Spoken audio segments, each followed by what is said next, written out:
Aujourd'hui, on plonge dans le monde foisonnant, vraiment riche, des dessins néerlandais du XVIe siècle. On va s'appuyer sur des feuilles superbes qui sont conservées à l'Ermitage. Oui, et on va voir comment cet art évolue.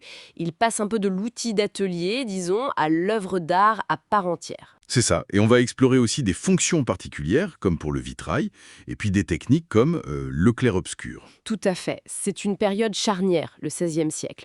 Le dessin y devient plus visible, mieux documenté qu'au siècle précédent. Et une des premières choses qui frappe, c'est son rôle pour le vitrail, non? Absolument. Le vitrail, ça change radicalement vers 1500.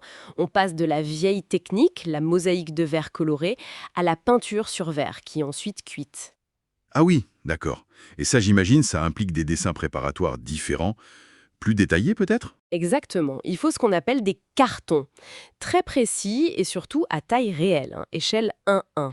Pour guider l'artiste qui peint sur le verre. Voilà. Et ça vaut pour les grandes verrières d'église, mais aussi pour ce qu'on appelle les vitraux de cabinet. Ces petits formats ronds qu'on voyait dans les maisons. C'est ça, très à la mode dans les intérieurs privés.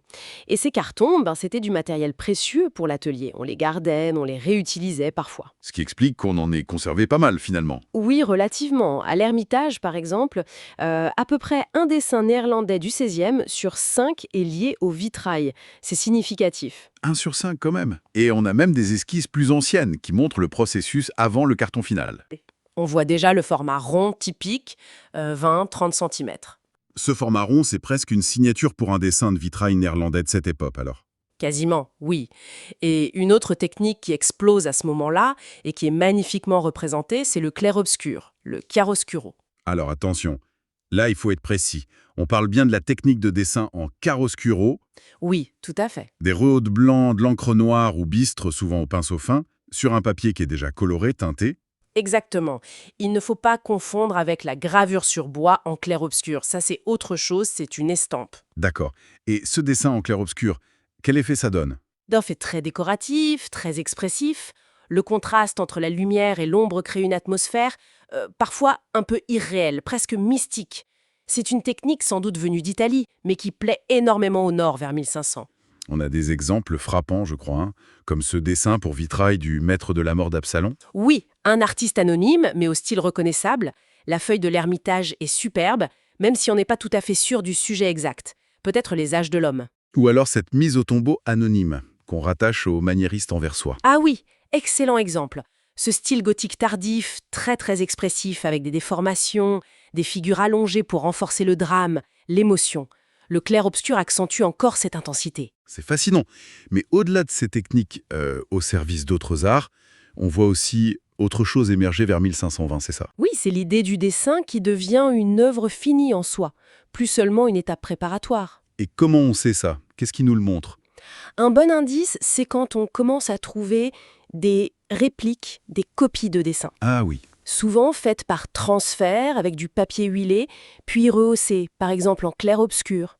Si on copie un dessin, c'est probablement qu'il a une valeur propre, qu'il est destiné à être montré, vendu, offert. Comme la décopitation de Jean-Baptiste attribuée au pseudo-Blesse. On le reconnaît à son petit faucon, c'est ça? Exactement, cette feuille est probablement une réplique d'atelier. Ça nous dit quelque chose sur l'émergence d'un marché pour le dessin. Le dessin qui acquiert une autonomie, une valeur artistique intrinsèque. Énigmatique du cercle de Jean Van Scorel, la mort des fils et filles de Job. Un sujet assez rare d'ailleurs, il paraît que son identification a été compliquée. Oui, une petite anecdote d'expert. On a d'abord pensé à Sodome et Gomorrhe, mais non, c'est un sujet biblique moins courant. Mais la puissance du dessin, sa qualité, tout ça suggère fortement que c'était pensé comme une œuvre finie. Et pour finir sur cette idée d'œuvre achevée, il faut parler du portrait dessiné, et notamment d'un artiste clé, Jean Gossard. Ah, Gossard, dit Mabuse. Oui, absolument incontournable. C'est lui qui importe vraiment la Renaissance italienne aux Pays-Bas après son voyage à Rome en 1509. Il y a un portrait dessiné de lui à l'Ermitage qui est exceptionnel, paraît-il. Exceptionnel, oui. Une étude de portrait en clair-obscur, d'une virtuosité technique au pinceau fin, qui est juste stupéfiante. Et ce qui le rend encore plus spécial, c'est sa rareté. Extrêmement rare. Un portrait dessiné d'après nature de cette époque aux Pays-Bas, c'est très peu courant. Les peintres avaient plutôt tendance à esquisser directement sur le panneau de bois avant de peindre. Donc trouver un dessin comme ça, sur papier, qui a survécu 5 siècles, Ça montre qu'on lui accordait déjà une grande valeur. Sans aucun doute. On pense aussi à l'influence possible de Duret que Gossert rencontre en 1521. Peut-être que ça l'a encouragé dans cette voie du portrait dessiné très poussé. Duret est un maître du portrait dessiné, c'est vrai. Mais Gossert a son style bien à lui. Et puis, il y a cette hypothèse, vraiment intrigante. Laquelle? Et si c'était un autoportrait? Ce regard très direct, très intense, il y a ce magnétisme qu'on trouve souvent dans les autoportraits. Ah, ça serait incroyable, hein. Mais c'est juste une hypothèse, hein. Oui. C'est une hypothèse séduisante, basée sur des impressions, des comparaisons stylistiques. On n'a pas de preuves formelles. Mais si c'était vrai, ce serait un document unique.